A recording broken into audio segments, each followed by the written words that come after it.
Hello, my name is Hassani Hali, and I will be presenting a mortgage loan application data analysis of approval rates and demographics for the city of Baltimore. We're going to talk about project scope, background, what the problem is. We'll look at existing research, and also I will discuss data visualizations, also machine learning predictions, discuss the key performance indicators, and the conclusion. So some of the background. Home ownership is the number one source of wealth for Americans. Demographics has an effect on home ownership, such as race and sex. In 2019, there was a 30% gap between Black and white home ownership. Historically, many people have not been allowed to participate in home ownership. The federal government in the past has put barriers or supported barriers, such as redlining. There have also been neighborhood covenants, et cetera. That's changed. So the problem description. So we want to investigate major factors for mortgage loan approval denial based on demographics. We want to predict if a borrower will be approved or denied a loan. And we want to look at the impact of the education attainment of a neighborhood. And that's based on, here we're looking at census tract to aid in determining the impact of loan approval. And that's the education attainment of the tract, not of the person who is applying for the loan. Some of the existing research out there is done by the Urban Institute. They have a recent study out, January of 2023. It's called Black Home Ownership, Using Data to Navigate the Road to Equity.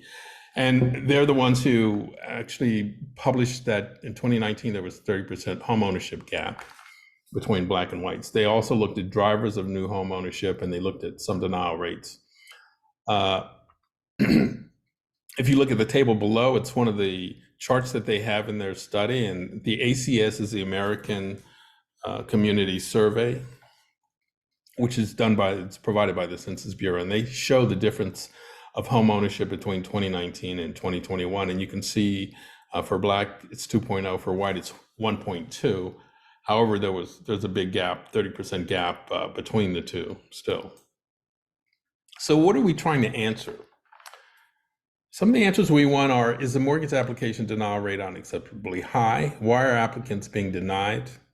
What are the major factors for denial and effective neighborhood profiles, such as economic or education attainment relevancy? Again, that's of the tract area, not of the person who is purchasing or who is requesting the loan. So who are our stakeholders? And we have to remember that we're only looking here at the city of Baltimore, and only looking from 2018 to 2021.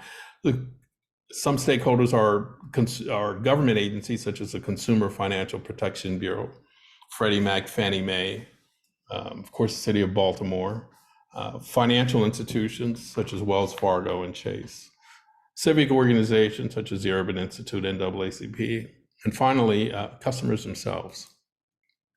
So the data that we're using actually comes from the home mortgage database. And we're only looking from 2018 to 2021.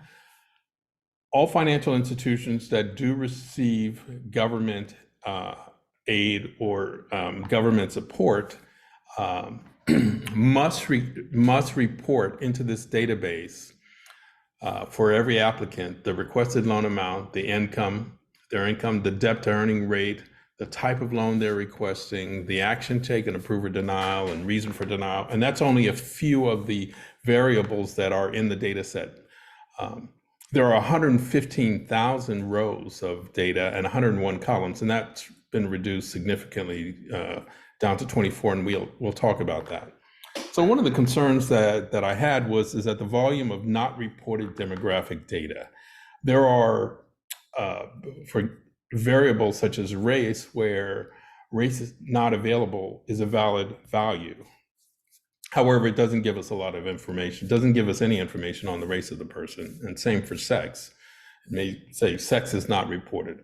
So there are multiple ways that this could be handled, and here are two ways. Replace the most frequent, replace those that do not have the information that we're looking for with the most frequent response for that type of data. The other is do not replace. And I chose that option because I didn't want the data to be distorted significantly. So the census data comes from the American Community Survey, and they do yearly studies and they do 5-year studies. And I picked the 2015 five-year study. And only looking at the percentage of population 25 and older, their education attainment for that track. Also, that's the same for economic. So it's attainment is that we're interested in less than high school or bachelor's or higher.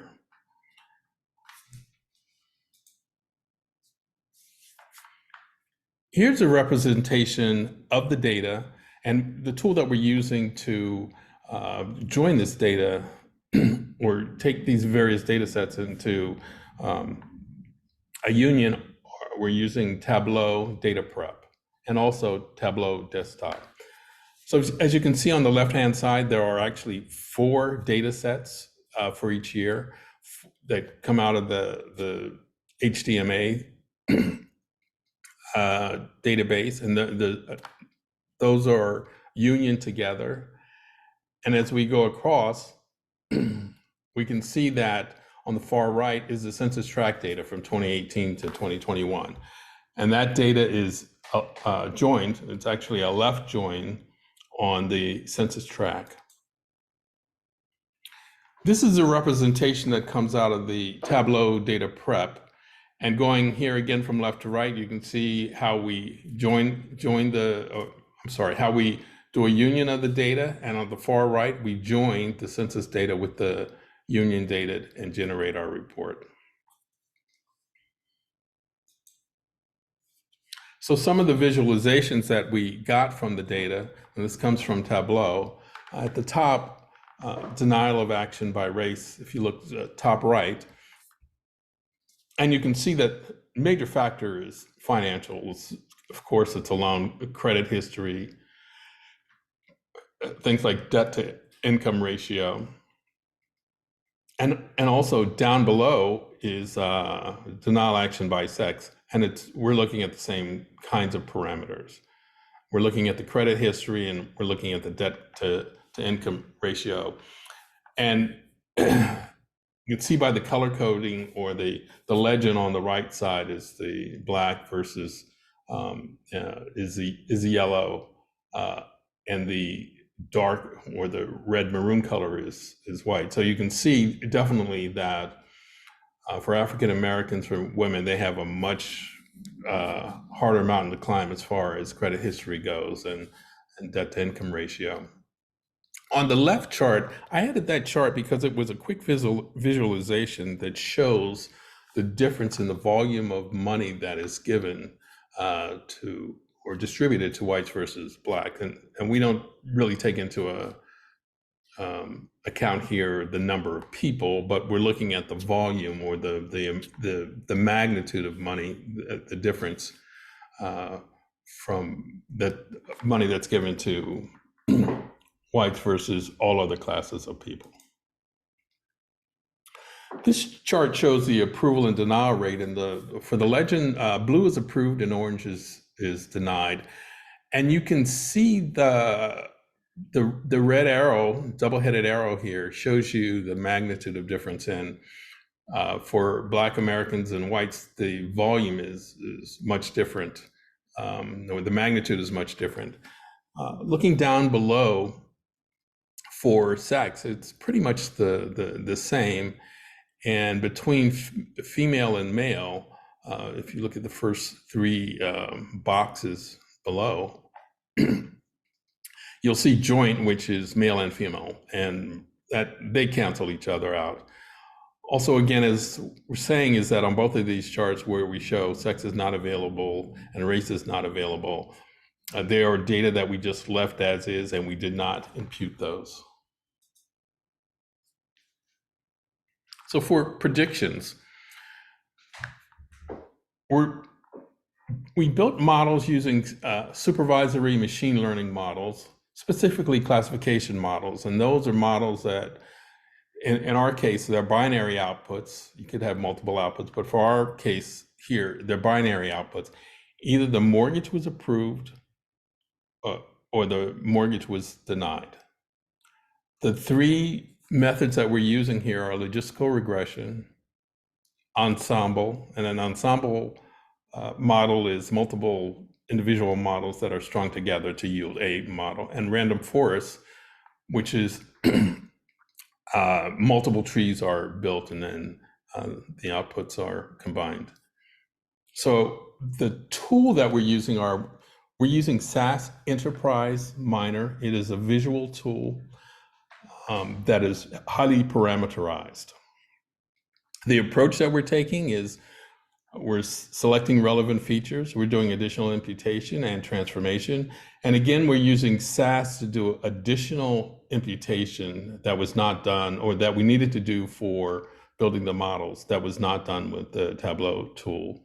And so imputation, for example, of income, if there are values that are not there, we did impute those to the mean. And transformation, for example, logistical regression, value needs to be to 0, 1, and that takes care of a lot of the skewness. We wanted to emphasize major demographics. Major demographics, build and execute and compare the models and recommend the best model. So the prediction features, and these are just a few of the features on the left-hand side, some important ones. Target approval. So that is our target value. Was a mortgage loan approved or denied? And you can see it points to a table that is in SAS Enterprise Miner. Track education attainment, loan amount, raise, sex, loan. And as you can see by the chart, some of the values are binary, some of them are interval, and some of them are nominal or categorical. As part of the prediction or modeling, we also wanted to look at the skewness of the data. And as you can see that there are certain areas where the data is skewed. For example, looking at the income percentage, it is right skewed, and that needs to be adjusted, especially for models like logistics regression. And so what was done for that is numeric data was imputed to the mean, categorical data to the most frequent, and also the transformation to fit those numerical values between 0 and 1. Do want to say that, again, race and sex were not imputed here. So those values that said race not detected or identified were left as is.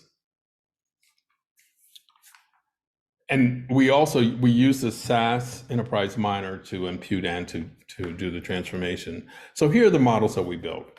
We built a logistical regression model, and you can see there that and that's the top model, that there's 60% of the data was training, 30% of validation, and 10% tests. And we're using a stepwise logistical regression. The second model that we built an ensemble model using bagging and decision tree. And the third was random forests. And we use misclassification for comparison. If you look over here, the comparison node analysis gives us statistical information, classification information, and data mining information.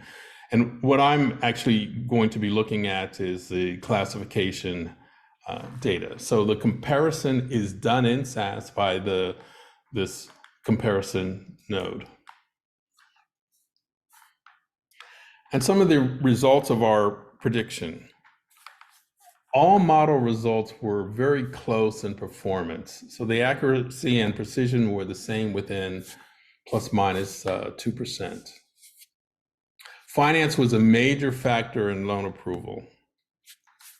and demographics minor. If you our champion model was a random forest. If you look at the data below, if we go over to the far right, the last three columns there, you can see that the misclassification for logistic regression stepwise is 20%. Train and validate, and also ensemble was 19%.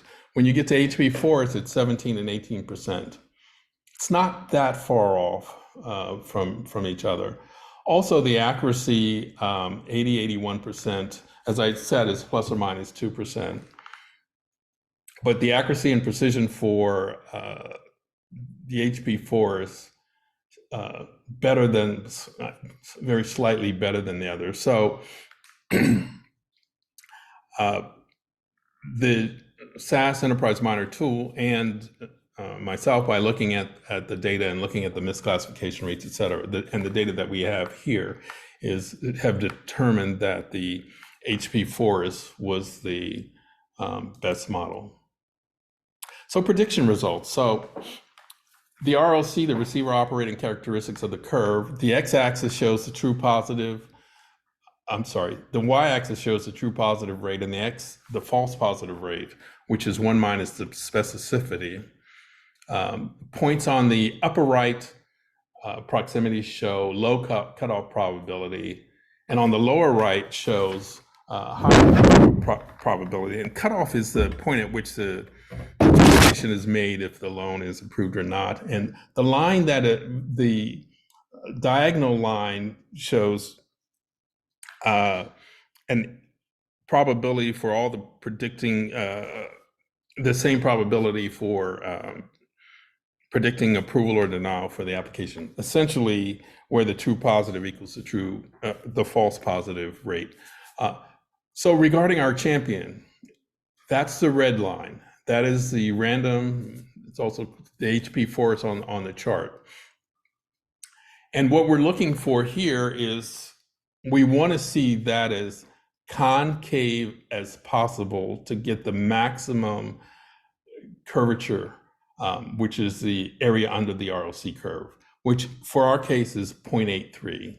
So we're looking for the max curvature. There is some overlap here, but here you can see it's very minor. More overlap between the green and the red, which is the logistic regression and the bagging tree. So for our KPIs, which are our classification performance indicators, it's a standard by Steve Canode, one of the professors at the University of Maryland Global Campus. And he says the model precision level is higher than 80%. The overall model accuracy is at least 80%. And the AUC, the area under the curve, is from 0.8 to 0.9. And that's a good, those are good numbers. So what we have here in this table is the success, what we have determined as success, and what the actual is. So we meet the criteria for the AUC curve. We do not meet the criteria for the accuracy. We're only 81%, and the accuracy should be 84%. The precision, we are at 81%, which is within our success criteria. It does meet our success criteria. So conclusion. So at the beginning of this presentation, we had some success criteria, and so we created understandable visualizations. We created supervised machine models. We determined major factors in loan approval are finances, not demographics, and we created a story. Success criteria is not met. The machine learning model accuracy was less than 84%, and the machine learning AUC is actually, it says TBD here, but it was 0.83. Recommendations: build ML models to fill in variables that don't give specific information.